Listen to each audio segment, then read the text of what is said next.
Greetings, Kindred, and welcome back to my world of darkness. I am Voivode Maquette, and welcome to episode 7 of the Thicker Than Water recap, and I have to say right now that I did it. I did it. I answered every fucking comment for every video, and some of them were from fucking 6 months ago.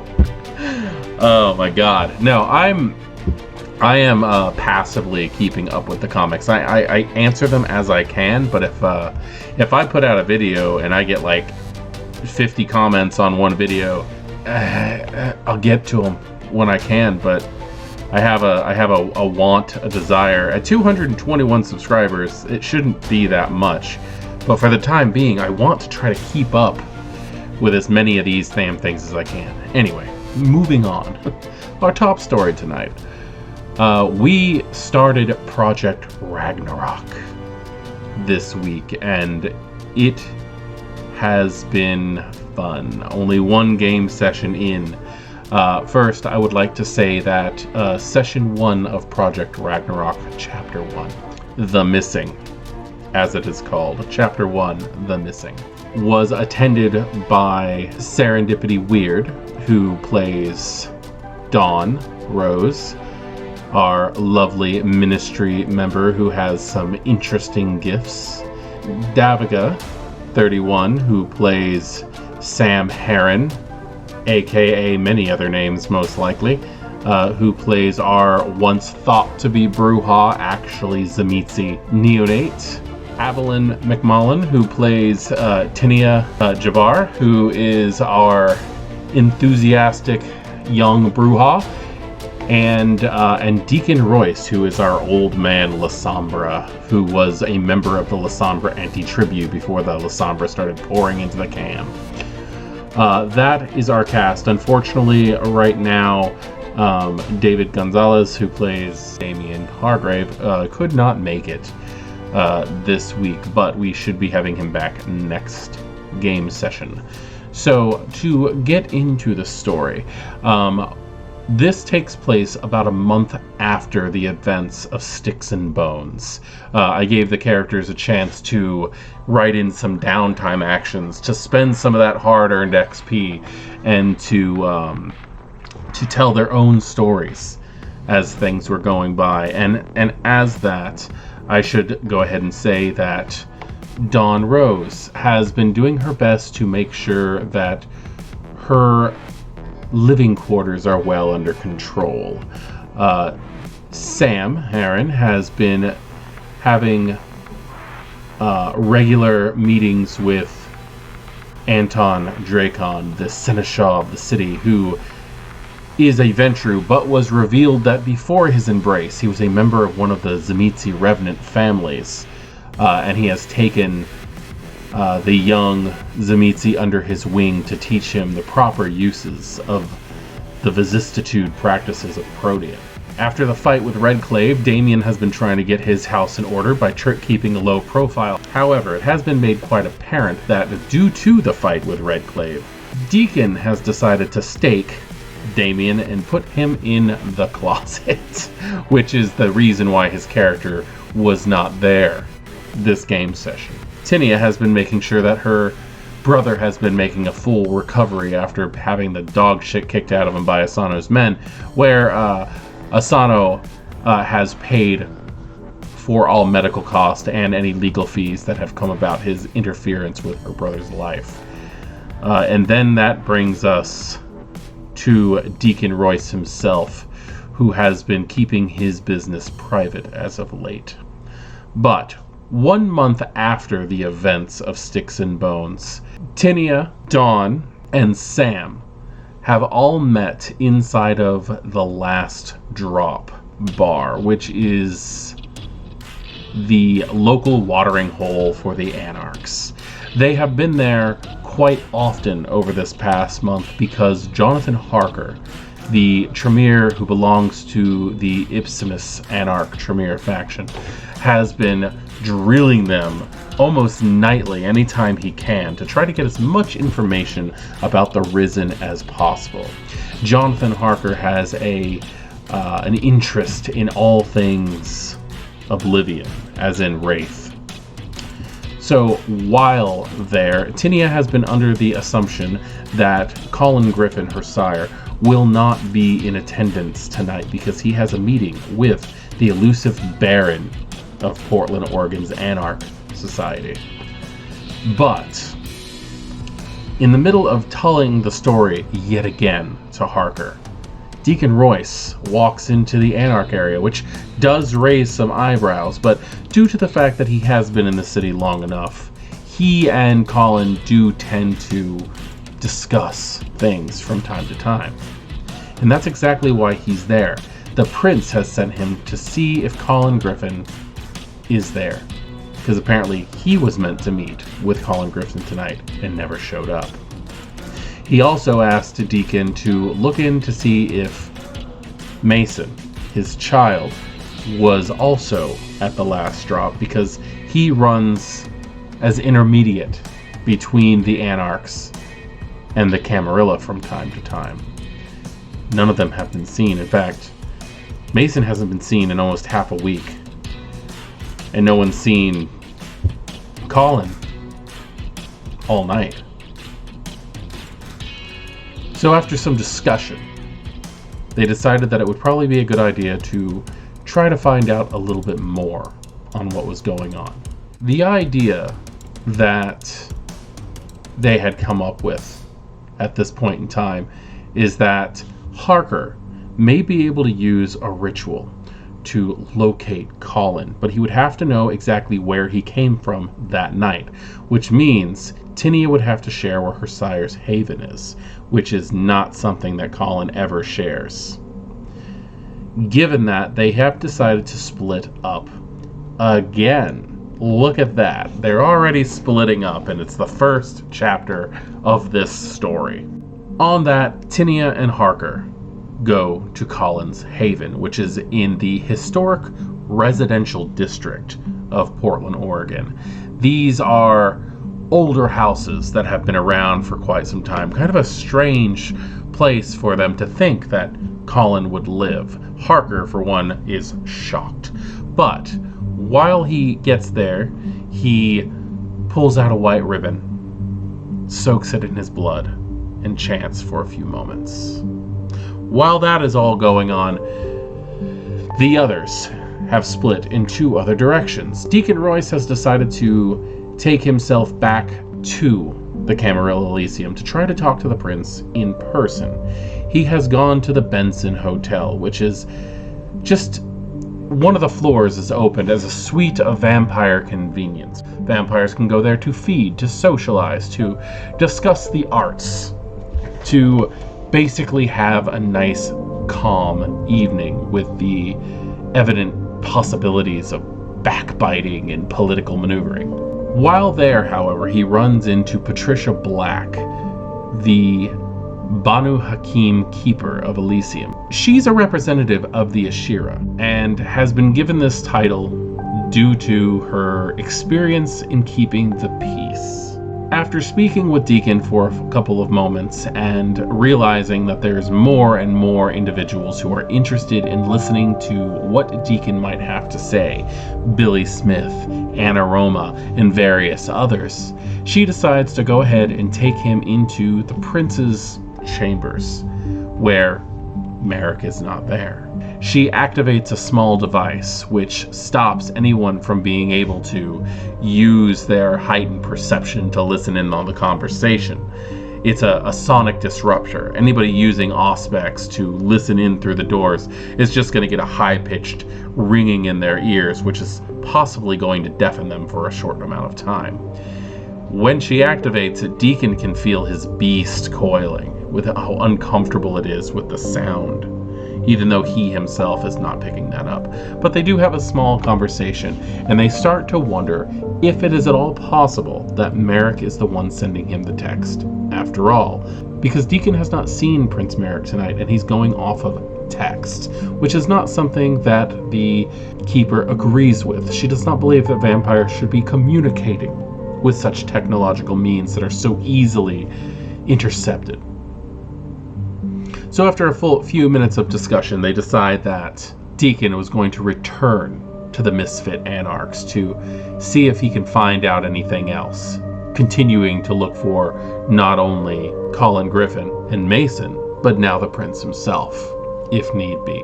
Now, on the other side of town, in the Pearl District, we have a nightclub called Teenies. That is where Sam and Dawn have decided to go. Now, Dawn's not really allowed inside Teenies. She weaseled her way in one night when she first arrived in Portland, Oregon from Sun City, Florida, and she used the chaotic motions and distracting lights and everything that Teenies could offer to try and feed. Unfortunately, what she did not realize is that the owner of this club was a thin blood named Teenie. Teenies is a martini bar with a bubblegum pop neo-Japanese feel, and when she was brought up to meet Teenie, she was informed that if she returned to this domain again, she would be killed. So they're returning to this domain. It has been some time, about a year or so, since they arrived. Now, Sam, one, doesn't know anything about her not being allowed in there. He's been going there and feeding for months. He has it worked out where he pays the bouncer, Mike, who he has become well acquainted with, who's also a thin blood. He's allowed to go in. He's allowed to feed for the night, and then he leaves. That is it. And that's all Teenie wanted, was payment. Dawn is given another chance because she's being brought in by a loyal customer. They feed, and they leave. They don't care about Mason. They don't care about Griffin. Not really. Because these are two kindred who are just not as well integrated into the society of Portland, Oregon, as the other kindred might be. But this is where things get interesting, as I like to say, because they all receive a phone call from Tinia, giving them the address of the smallest national park in the world.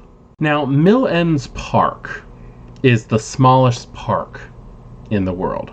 It is very tiny, and it was formed in 1949. I suggest reading up on Mill Ends Park. It has a wonderful history that has everything to do with the ridiculousness that Portland is and the outlandishness that this beautiful group of people have come to have. It includes leprechauns, for Christ's sake, and I highly suggest reading up on Mill Ends Park. However, that is where Tinia has decided to have everyone gather, because as Harker finished performing his ritual, which is known as Illuminate the Trail of the Prey, a trail that only he could see, leads them in the direction where Colin Griffin has gone, leaving his house earlier that night off into the distance. Tinia waited until they were far enough from Griffin's haven so that the others wouldn't find out exactly where he was, and they all met at Mill Ends Park. They all ditched their vehicles and piled into Deacon Royce's black Cadillac. There were many jokes about whatever the church could afford and such, but Tinia starts driving with Harker in the passenger side with the rest of them in the back seat. And as they're driving, they go pretty far until they come to a spot where it looks like there may have been a scuffle, where the trail rides off the side of the road. And upon investigation, Tinia sees on the edge of the road where there's a 50-foot drop over the side of a bridge Colin's motorcycle, damaged and scuffed. Something had happened here. The trail continues on, though, and after some investigation and trying to see exactly what is going on, with Dawn using her sense the unseen to see if there's anything else, she notices that she can also see the trail. That the thaumaturgical workings that Harker has done has been open to her. Not much else is seen, except for the fact that someone had definitely taken Colin and thrown his bike over the edge. Continuing to follow the trail, they follow it to Olympic Park, where the organization known as S.E.R.T, or the Special Emergency Reaction Team, had set up their base of operations while investigating the serial murders that were occurring just a month before. The city is still on edge because nothing has been resolved on that one. They're still waiting for more killings. But Colin is definitely inside, behind the barricades in the Olympic Park. At this point in time, Deacon informs the Keeper of Elysium where that is happening. And the question of whether or not Merrick was actually the person texting him has come up. Could this be some type of trap? Utilizing his technological skills, Sam, who, I have to point this out, is a lot more physically attractive at this point in time. Imperfections of the skin have been smoothed out, eyes made slightly larger to make him more appealing.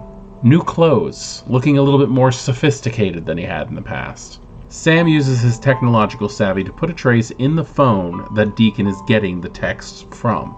This works on a 2-point process. First, he sends a bug, a text that never truly rings the phone, something that doesn't get alerted. And what it does is it turns on the camera on the phone. The next thing that happens is the next text, when they look at the phone, they will see who is using it. So they text him back, asking information. And they see who has the phone. It is, in fact, Prince James Merrick. A meeting is set up at that point between Deacon and the Keeper of Elysium, Miss Black, at the Rose Gardens. This has a little bit of back and forth with it, however, due to the fact that she is trying to get him to stop talking to her over the phone. She starts using... She says alternate form of communication needs to be used, so he pulls out another phone. Uses that one. Alternate form of communication. Where do you want to meet? RG is her only answer, and it took the Anarchs to be able to tell him she probably means the Rose Gardens. It's close by, and it's closed at this time of night. So they head over to the Rose Gardens, where Harker stays in the car because he's a little nervous, being a neonate Tremere who's not Camarilla, wanting to avoid being anywhere around a Banu Hakim, given their clan's histories. So they meet, they talk, and they decide that Patricia is going to get the sheriff involved. Good old Jacob Monroff is going to help in the hunt. It's not hard to tell that she's actually reveling in this. This assassin has not had a true hunt in a long time, and this is exciting. With the back and forth on everything that's going on, Deacon continues to message the prince, now that they know, in fact, that it is him. But Deacon has hit a dead end in what he can do to help. Strangely enough, as Merrick stops texting Deacon, an unknown number pops up on Tinia's phone that simply says, "Your presence is requested." An address, and signed Baron. Tinia has never spoken with the Baron, she's never seen the Baron, but she's being asked to appear before him. When she asks me, only me, he types back her coterie. She informs him that they are in mixed company, and the Baron asks, can the Lasombra be trusted?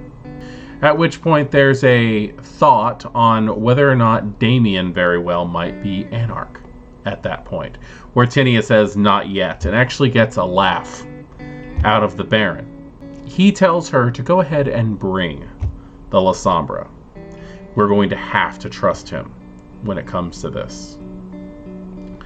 They drive across town into Camarilla territory. They go to the financial district, where a lot of the buildings are close together. Very interesting setup, where there's the street, stairs that lead up into what used to be nicer housing of the city, which are now law firms and things like that. When they reach the area, they come to a door, a green door with a bronze placket on the side, brick wall, that says Haywood, Palmer, and Lance. I needed to pull names out of my ass, and for some reason I gave this consulting firm the last names of some of the Legends of Tomorrows from the DC universe. Fuck it. Whatever. So I just went ahead and did that. They rang the bell to come in, and an older gentleman with graying blonde hair, stern look on his face, and a gray suit sticks his head out the door and says, "Are you expected?" When they say who they are, he says, "Yes, the Baron is waiting to see you," and lets them in. He shuts the door and he introduces himself as Crescenza Grimaldi. He asks if they need anything, any type of refreshments. They say no. Deacon seems a little nervous. He's heard the name Grimaldi before, connected with the Sabbat. Crescenza, or Kurt, at this point, walks them down a long hallway, doors with name plaques on them, until he gets to the end of the hall where it just says private. He turns to the coterie and says, "For those of you who might have issues with bright lights, I would like to warn you now that there will be. The Baron is taking a precaution." Our young Dawn pulls her hood up over her head. Deacon braces himself, and Kurt opens the door, where they find the silhouette of a man sitting at a desk with a bright, blinding light shining behind him. They cannot see his face.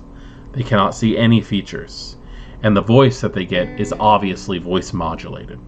He asks several questions of the coterie, primarily directed at Deacon, trying to find out that if he can trust Deacon with this. He informs them that with Redclave in the city, his identity could lead to a war between the Anarch factions. That if Redclave won the war, it would cause problems for the Camarilla. Redclave has many Sabbat tendencies, and they don't want him to be the one in charge. Deacon agrees. He promises, he gives his word that he will not discuss the identity of the Baron with anyone. And the light switches off. At this point, we took a moment at this point in game with hooting and hollering, people saying, "I knew it, I wrote this on my sheet 3 weeks ago," of the identity of the Baron.